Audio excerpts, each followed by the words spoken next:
Olá, tudo bem com vocês? Espero que sim. Aqui Claudinei quem vos fala. E aqui estou para continuarmos nossa missão, que é ler a Bíblia em um ano. E hoje continuaremos no livro de Lucas, nos capítulos 13 e 14, e terminaremos no livro de Daniel, capítulo 6. E depois quero orar por você que está aqui de coração aberto para receber a palavra de Deus e as bênçãos que vêm do céu. Então fica comigo até o final, porque hoje você vai sair desse vídeo com o coração totalmente satisfeito e pronto para receber as chuvas de bênçãos e vitórias que o nosso Pai amado tem para você, amém?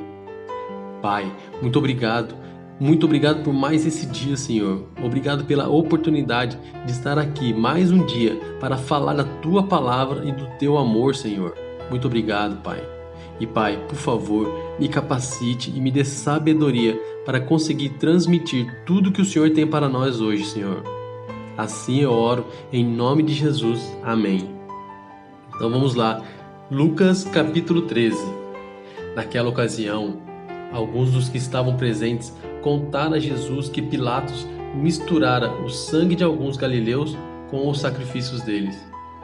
Jesus respondeu: Vocês pensam que esses galileus eram mais pecadores que todos os outros por terem sofrido dessa maneira? Eu digo que não, mas se não se arrependerem, todos vocês também perecerão. Ou vocês pensam que aqueles 18 que morreram, quando caiu sobre eles a torre de Siloé, eram mais culpados do que todos os outros habitantes de Jerusalém? Eu digo que não, mas se não se arrependerem, todos vocês também perecerão. Então contou esta parábola. Um homem tinha uma figueira plantada em sua vinha. Foi procurar fruto nela e não achou nenhum. Por isso, disse ao que cuidava da vinha: Já faz 3 anos que não venho procurar fruto nesta figueira e não acho. Corte-a, por que deixá-la inutilizar a terra? Respondeu o homem: Senhor, deixe-a por mais um ano, e eu cavarei ao redor dela e a adubarei. Se der fruto no ano que vem, muito bem, se não, corte-a.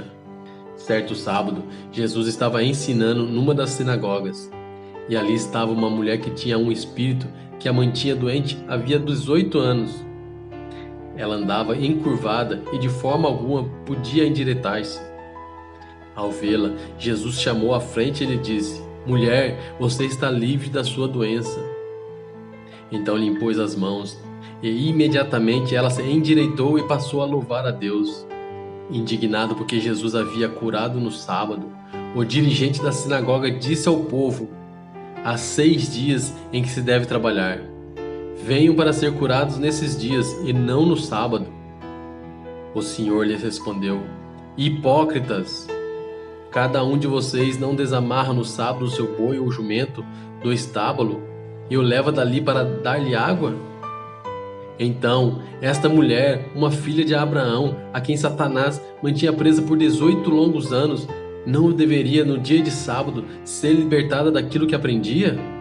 Tendo dito isto, todos os seus oponentes ficaram envergonhados, mas o povo se alegrava com todas as maravilhas que ele estava fazendo.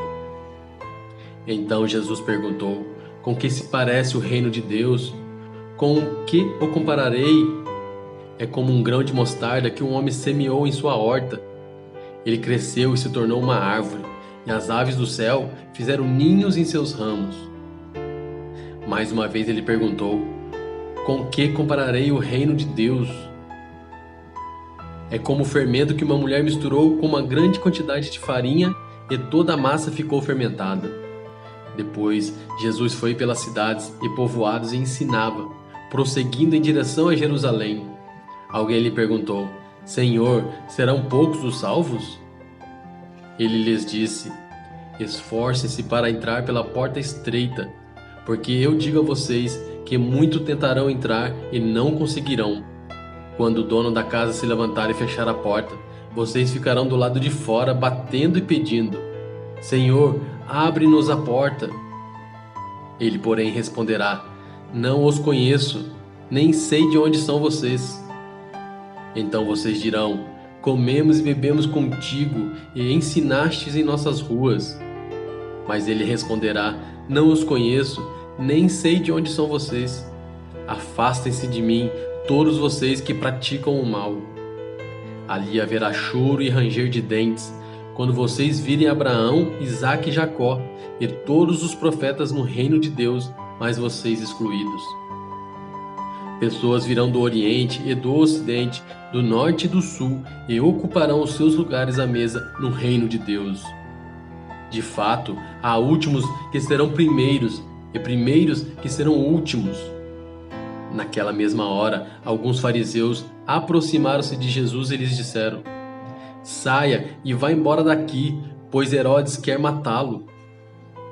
Ele respondeu: Vão dizer àquela raposa: expulsarei demônios e curarei o povo hoje, e amanhã e no terceiro dia estarei pronto.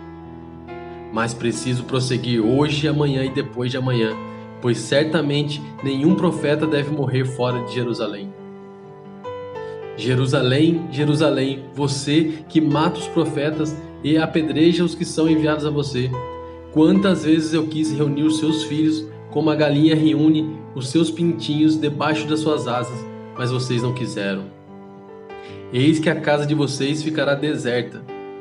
Eu digo que vocês não me verão mais até que digam: bendito o que vem em nome do Senhor. Amém? Então esse foi Lucas capítulo 13. Agora vamos para Lucas capítulo 14. Certo sábado, entrando Jesus para comer na casa de um fariseu importante, observavam-no atentamente. À frente dele estava um homem doente, com o corpo inchado. Jesus perguntou aos fariseus e aos peritos na lei: é permitido ou não curar no sábado? Mas eles ficaram em silêncio. Assim, tomando o homem pela mão, Jesus o curou e o mandou embora. Então ele lhes perguntou: se um de vocês tiver um filho ou um boi, e este cair num poço no dia de sábado, não irá tirá-lo imediatamente? E eles nada puderam responder. Quando notou como os convidados escolhiam os lugares de honra à mesa, Jesus lhes contou esta parábola: quando alguém o convidar para um banquete de casamento, não ocupe o lugar de honra, pois pode ser que tenha sido convidado alguém de maior honra do que você. Se for assim, aquele que convidou os dois virá e dirá: dê o lugar a este. Então, humilhado, você precisará ocupar o lugar menos importante. Mas quando você for convidado, ocupe o lugar menos importante, de forma que, quando vier aquele que o convidou, diga: amigo, passe para um lugar mais importante. Então você será honrado na presença de todos os convidados, pois todo o que se exalta será humilhado, e o que se humilha será exaltado. Então Jesus disse ao que o tinha convidado: quando você der um banquete ou jantar, não convide seus amigos, irmãos ou parentes, nem seus vizinhos ricos. Se o fizer, eles poderão também, por sua vez, convidá-lo, e assim você será recompensado. Mas, quando der o banquete, convide os pobres, os aleijados, os mancos e os cegos. Feliz será você, porque estes não têm como retribuir. A sua recompensa virá na ressurreição dos justos. Ao ouvir isso, um dos que estavam à mesa com Jesus disse-lhe: feliz será aquele que comer no banquete do reino de Deus. Jesus respondeu: certo homem estava preparando um grande banquete e convidou muitas pessoas. Na hora de começar, enviou seu servo para dizer aos que haviam sido convidados: venham, pois tudo já está pronto. Mas eles começaram, um por um, a apresentar desculpas. O primeiro disse: acabei de comprar uma propriedade e preciso ir vê-la. Por favor, desculpe-me. Outro disse: acabei de comprar 5 juntas de bois e estou indo experimentá-las. Por favor, desculpe-me. Ainda outro disse: acabo de me casar, por isso não posso ir. O servo voltou e relatou isso ao seu senhor. Então o dono da casa irou-se e ordenou ao seu servo: vá rapidamente para as ruas e os becos da cidade e traga os pobres, os aleijados, os cegos e os mancos. Disse o servo: o que o senhor ordenou foi feito e ainda há lugar. Então o senhor disse ao servo: vá pelos caminhos e valados e obrigue-os a entrar, para que a minha casa fique cheia. Eu digo a vocês, nenhum daqueles que foram convidados provará do meu banquete. Uma grande multidão ia acompanhando Jesus. Este, voltando-se para ela, disse: Se alguém vem a mim e ama seu pai, sua mãe, sua mulher, seus filhos, seus irmãos e irmãs, e até a sua própria vida mais do que a mim, não pode ser meu discípulo. E aquele que não carrega sua cruz e não me segue, não pode ser meu discípulo. Qual de vocês, se quiser construir uma torre, primeiro não se assenta e calcula o preço para ver se tem dinheiro suficiente para completá-la?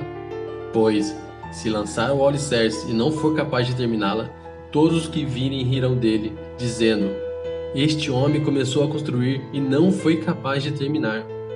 Ou, qual é o rei, que pretendendo sair à guerra contra outro rei, primeiro não se assenta e pensa se com 10.000 homens é capaz de enfrentar aquele que vem contra ele com 20.000?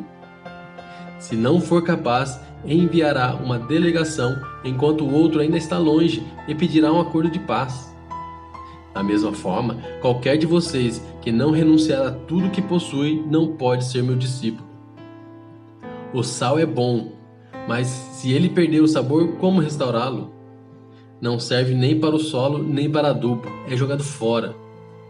Aquele que tem ouvidos para ouvir, ouça. Então esse foi Lucas capítulo 14, amém? Agora vamos para a última parte do vídeo, na leitura da Bíblia. Daniel capítulo 6. Dario achou por bem nomear 120 sátrapas para governar todo o reino e designou 3 supervisores sobre eles, um dos quais era Daniel. Os sátrapas tinham que prestar contas a eles para que o rei não sofresse nenhuma perda.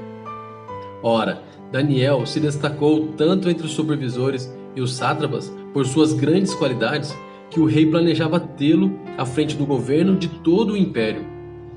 Diante disso, os supervisores e os sátrapas procuraram motivos para acusar Daniel em sua administração governamental, mas nada conseguiram.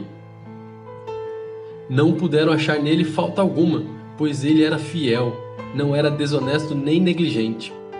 Finalmente, esses homens disseram: Jamais encontraremos algum motivo para acusar esse Daniel, a menos que seja algo relacionado com a lei do Deus dele. E assim, os supervisores e os sátrapas, de acordo comum, foram falar com o rei.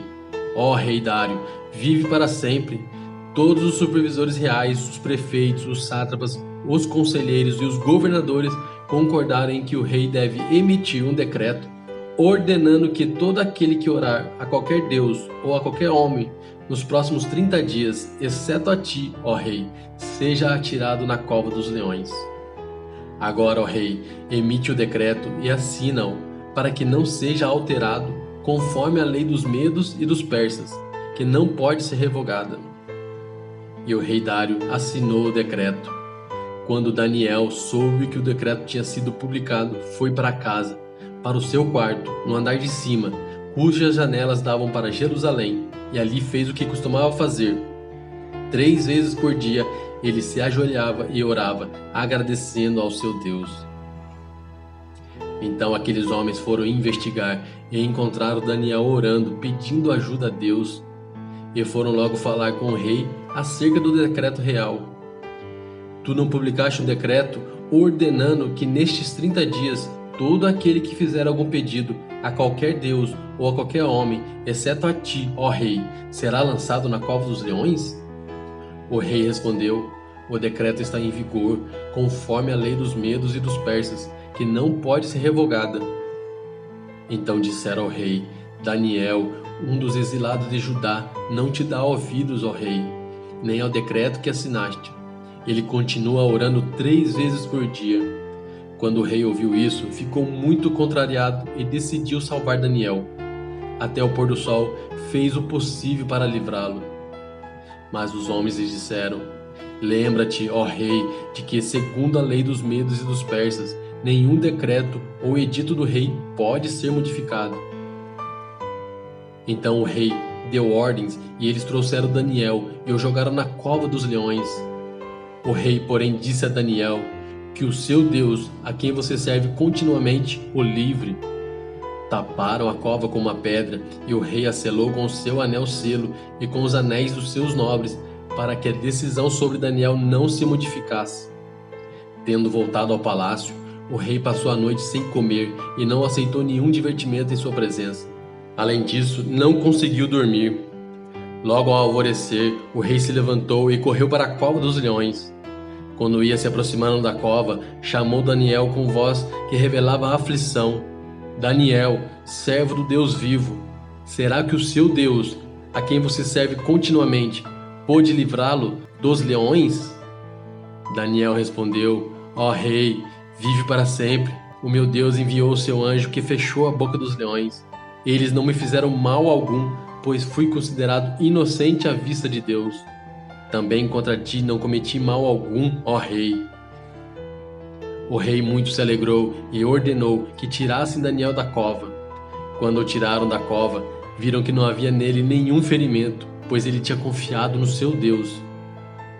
E, por ordem do rei, os homens que tinham acusado Daniel foram atirados na cova dos leões, junto com as suas mulheres e os seus filhos. E antes de chegarem ao fundo, os leões os atacaram e despedaçaram todos os seus ossos. Então o rei Dário escreveu aos homens de todas as nações, povos, línguas de toda a terra: paz e prosperidade. Estou editando um decreto para que, em todos os domínios do império, os homens temam e reverenciem o Deus de Daniel, pois ele é o Deus vivo e permanece para sempre. O seu reino não será destruído e o seu domínio jamais acabará.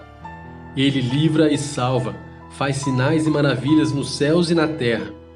Ele livrou Daniel do poder dos leões.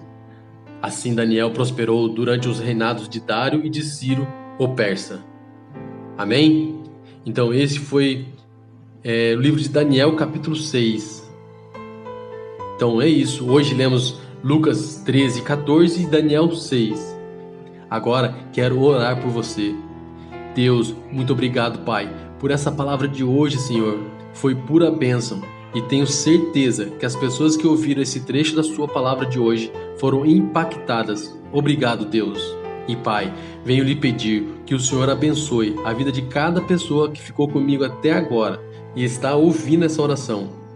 Peço que o Senhor honre a vida de cada um, Pai, e que os proteja e os livre de todo o mal, Senhor, e que nenhum mal chegue até a casa deles, Pai. Que toda palavra de maldição na vida deles caia por terra em nome de Jesus, Senhor. E Pai, que todos venham experimentar prosperidade em todas as áreas, Pai. Que portas de emprego sejam abertas para quem está desempregado. Que provisão chegue dos céus para colocar comida na mesa e para pagar contas. Que relacionamentos sejam restaurados em nome de Jesus. Pai, te agradeço, Senhor, do fundo do meu coração por tudo que tem feito por mim, Senhor. E assim eu oro no nome poderoso de Jesus. Amém, amém e amém. Então fico por aqui. Se gostou do vídeo e foi abençoado, peço que dê aquela força pro canal, deixando aquele like abençoado, se inscrevendo, se não é inscrito, e ativando o sininho. E se tem algum pedido de oração, deixa aqui nos comentários, assim como algum elogio ou crítica, amém? E compartilha com as pessoas que você acha que estão precisando ouvir a palavra de Deus. Então, fica com Deus, um forte abraço e até a próxima!